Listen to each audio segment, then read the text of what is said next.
வாசித்தளிப்பவர் சுகந்தினி சிவகுமார். முதலில் இலங்கை செய்திகள்.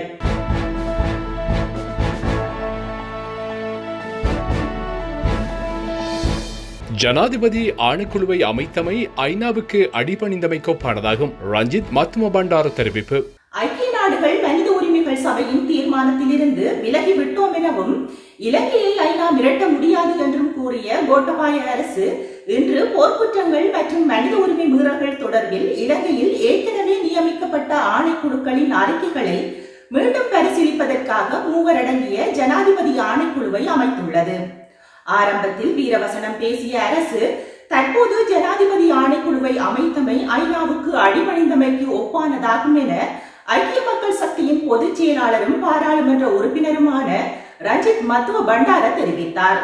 மேலும் இந்த புதிய ஆணைக்குழு இம்முறை ஐநாவின் பிடியிலிருந்து தப்பும் வகையில் ஜனாதிபதி கோட்டபாய ராஜபக்சவால் அமைக்கப்பட்டதா என்ற சந்தேகமும் எழுந்துள்ளது என்றும் கடந்த கால ஆணைக்குழுக்களின் அறிக்கைகளை ஆராய்கின்றோம் என்ற பெயரில் காலத்தை கடத்தும் நோக்கிலும் புதிய ஆணைக்குழுவை இந்த அரசு நிறுவியிருக்க கூடும் என்றும் அவர் சந்தேகம் வெளியிட்டுள்ளார். எனினும் நாட்டையும் மக்களையும் ஏமாற்றுவது போல் ஐநாவையோ அல்லது சர்வதேச சமூகத்தையோ இந்த அரசு ஏமாற்ற முடியாது. ஐநாவின் உறுப்புரிமை நாடான இலங்கை மனித உரிமைகள் சபையின் கொள்கைகளை மீறி செயற்பட முடியாது எனவும் அவர் சுட்டிக்காட்டினார். அரசாங்கத்தால் நியமிக்கப்படும் ஆணைக்குழுவை நம்ப முடியாது அம்பிகா சத்குணநாதன் தெரிவிப்பு. நாட்டில் போர்க்குற்றங்களோ அல்லது மனித உரிமை மீறல்களோ இடம்பெறவில்லை என்பதே தற்போதைய அரசாங்கத்தின் நிலைப்பாடாக உள்ளது என்று இலங்கை மனித உரிமைகள் ஆணைக்குழுவின் முன்னாள் ஆணையாளரும் சட்டத்தரணியுமான அம்பிகா சத்குணநாதன் தெரிவித்துள்ளார். இத்தகைய அரசாங்கத்தால் மனித உரிமை மீறல்கள் தொடர்பில் ஆராய்வதற்காக நியமிக்கப்பட்டுள்ள புதிய ஆணைக்குழுவின் மீது நம்பிக்கை கொள்ள முடியாது என அவர் சுட்டிக்காட்டியுள்ளார். இலங்கையில் நடைபெற்றனவாக கூறப்படும் போர்க்குற்றங்கள் மற்றும் மனித உரிமை மீறல்கள் தொடர்பில் ஆராய்வதற்காக கடந்த காலங்களில் பல்வேறு ஆணைக்குழுக்கள் நியமிக்கப்பட்டன. அவற்றில் சில ஆணைக்குழுக்களால் முன்வைக்கப்பட்ட பரிந்துரைகள் முழுமையாக பகிரங்கப்படுத்தப்படவில்லை. மேலும் சில பரிந்துரைகள் நடைமுறைப்படுத்தப்படவில்லை என அவர் குறிப்பிட்டார். அதேவேளை இறுதிக்கட்ட யுத்தத்தின் போது போர்க்குற்றங்கள் எவையும் நடைபெறவில்லை என்ற நிலைப்பாட்டையே தற்போதைய அரசாங்கம் கொண்டிருக்கின்றது. இத்தகைய நிலைப்பாட்டை கொண்டிருக்கின்றதும் கடந்த கால ஆணைக்குழுக்களால் முன்வைக்கப்பட்ட பரிந்துரைகளை நடைமுறைப்படுத்தாததுமான இந்த அரசாங்கம் நியமித்துள்ள புதிய ஆணைக்குழுவின் மீது நம்பிக்கை கொள்ள முடியாத நிலையே காணப்படுகின்றது என்பதோடு அண்மை காலத்தில் சிறுபான்மை சமூகத்தை சேர்ந்தவர்கள் சிவில் சமூக அமைப்புகளின் செயற்பாட்டாளர்கள் அரசாங்கத்திற்கு எதிராக விமர்சனங்களை முன்வைப்போரில் அநேகமானோர் அடக்குமுறைக்கு உட்படுத்தப்பட்டமையும் அச்சுறுத்தப்பட்டமையும் அவதானிக்க முடிந்தது என்றும் தெரிவித்தார்.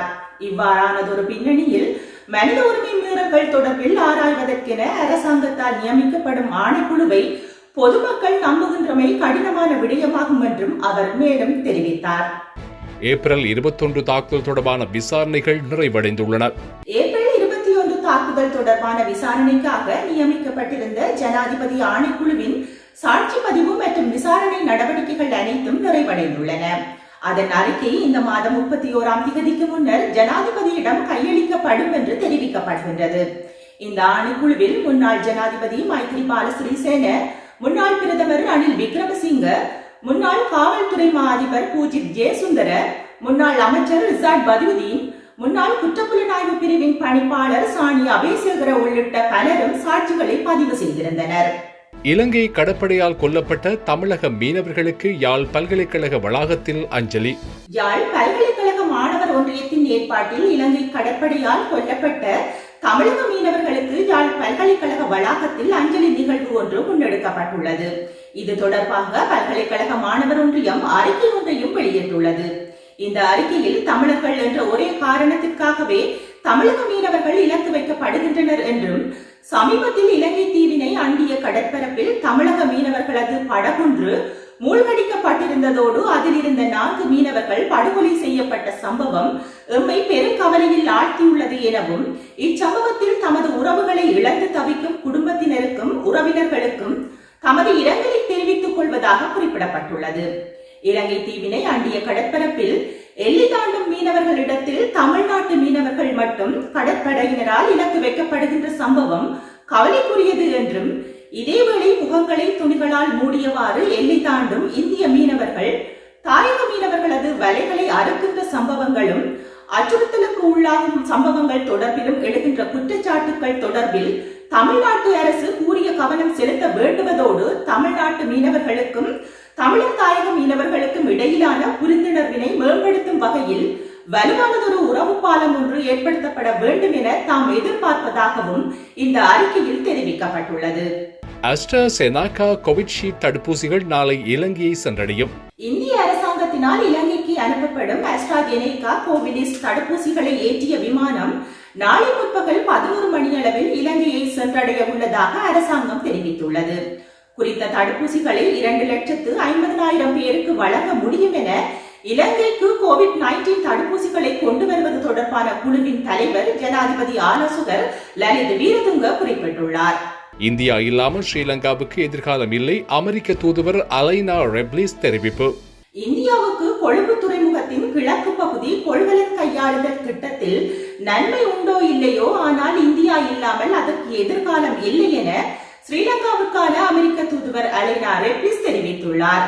இந்த துறைமுக அபிவிருத்தியில் தனியார் துறையினருக்கும் முக்கியத்துவம் வழங்கப்பட வேண்டும். அதுதான் ஸ்ரீலங்காவின் பொருளாதாரத்தை உயர்த்தும் என்றும் ஸ்ரீலங்காவுக்கும் சீனாவுக்குமான உறவுகள் வெளிப்படையானதாக இருக்க வேண்டும் எனவும் தாம் அதனை உன்னிப்பாக கவனிப்பதாக அவர் சுட்டிக்காட்டினார். தாம் ஸ்ரீலங்காவில் எரிசக்தி திட்டங்களை முன்னெடுக்க உள்ளதால் அதற்குரிய நிறுவனங்களை அரசு நீதியுடன் நடத்த வேண்டும்.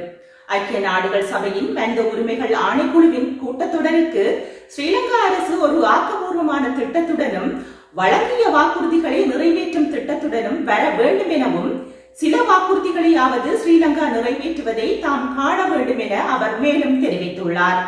செய்திகளில் இனி இந்திய செய்திகள்.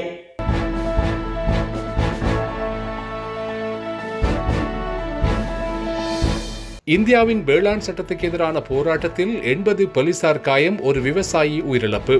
இந்தியாவின் வேளாண் சட்டத்திற்கு எதிராக நேற்று டெல்லியில் முன்னெடுக்கப்பட்ட உளவு இயந்திர போராட்டத்தின் போது ஏற்பட்ட மோதலில் 80 காவல்துறை உத்தியோகத்தர்கள் காயமடைந்துள்ளனர். அத்துடன் ஆர்ப்பாட்டத்தில் ஈடுபட்ட விவசாயி ஒருவர் உயிரிழந்துள்ளதாக சர்வதேச ஊடகங்கள் தெரிவிக்கின்றன. டெல்லியில் உள்ள செங்கோட்டையை முற்றுகையிட்டு விவசாயிகள் நேற்றைய தினம் போராட்டத்தை மேற்கொண்டனர். இதன்போது காவல்துறையினருக்கும் விவசாயிகளுக்கும் இடையில் கடுமையான முரண்பாடுகள் இடம்பெற்றன. உளவு இயந்திரங்களில் அணிவகுப்பாக சென்ற விவசாயிகள் செங்கோட்டையில் விவசாயிகளின் கொடியை ஏற்றி போராட்டத்தை முன்னெடுத்தனர்.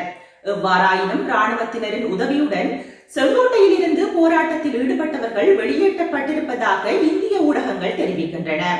டெல்லியின் சில பகுதிகளில் நேற்று இரவு தொலைத்தொடர்பு துண்டிக்கப்பட்டதை அடுத்து வன்முறை குறைவடைந்ததாக அதிகாரிகள் தெரிவிக்கின்றனர். இந்த நிலையில் தற்போது டெல்லியில் பாதுகாப்பு பலப்படுத்தப்பட்டுள்ளதாக இந்திய ஊடக தகவல்கள் தெரிவிக்கின்றன. செய்திகளில் தொடர்பென உலக செய்திகள்.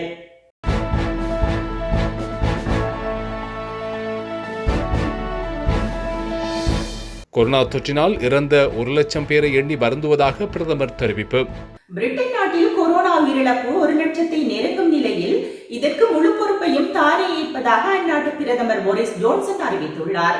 கொரோனா வைரஸ் பரவல் கடந்த சில மாதங்களாகவே மீண்டும் அதிகரிக்க தொடங்கியுள்ளது. அமெரிக்கா, பிரிட்டன் போன்ற நாடுகளில் வைரஸ் தொற்று காரணமாக பாதிக்கப்பட்டவர்களின் எண்ணிக்கை தொடர்ந்து அதிகரித்து வருகின்றது. மேலும் ஊரடங்கை மீண்டும் அறிவித்தால் பொருளாதார பாதிப்பு மிகவும் மோசமாக இருக்கும் என்பதால் மீண்டும் ஊரடங்கை அறிவிக்க பல்வேறு நாடுகளும் தயக்கம் காட்டுகின்றன. தற்போதைய சூழ்நிலையில் தடுப்பூசி மட்டுமே வைரஸ் பரவலை நிறுத்தும் ஒரே வழியாக பார்க்கப்படுகின்றது. இந்த சூழ்நிலையில் கடந்த அக்டோபர், நவம்பர் காலத்தில் லண்டன் பகுதியில் கொரோனா பரவும் வேகம் பல மடங்கு அதிகரித்தது. இது தொடர்பாக அந்நாட்டு ஆராய்ச்சியாளர்கள் நடாத்திய ஆய்வில் உருமாறிய கொரோனாவை கண்டறிந்தனர்.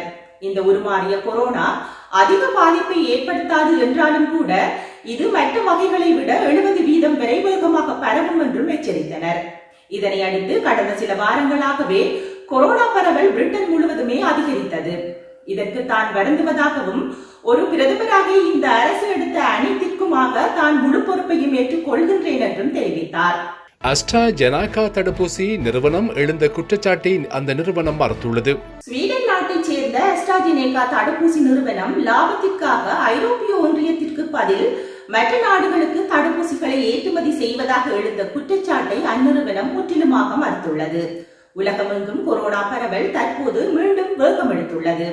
உருமாறிய கொரோனா குறித்து தகவல்களும் மக்களிடையே அச்சத்தை ஏற்படுத்தியுள்ளதால் கொரோனா தடுப்பூசி மட்டுமே இதற்கான ஒரே தீர்வாக பார்க்கப்படுகின்றது. இதற்காக பல்வேறு நாடுகளும் பல தடுப்பூசிகளுக்கு அனுமதி அளித்துள்ளன. குறிப்பாக பிரிட்டனில் உள்ள ஆக்ஸ்போர்ட் பல்கலைக்கழகம் ஸ்வீடன் நாட்டைச் சேர்ந்த அஸ்ட்ராஜெனேகா நிறுவனத்துடன் இணைந்து தடுப்பூசியை உருவாக்கினர்.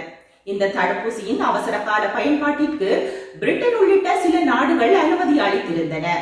மேலும் ஐரோப்பிய ஒன்றியமும் சுமார் 1.7 கோடி தடுப்பூசி டோஸ்களை முன்பதிவு செய்துள்ளது. இந்த நிலையில் ஐரோப்பிய ஒன்றியத்தின் கொரோனா தடுப்பூசி டோஸ்களை அஸ்ட்ராஜெனேகா நிறுவனம் மற்ற நாடுகளுக்கு ஏற்றுமதி செய்வதாக தகவல்கள் வெளியாகின. இது குறித்து ஐரோப்பிய ஒன்றிய தலைவர்களும் கேள்வி எழுப்பினர்.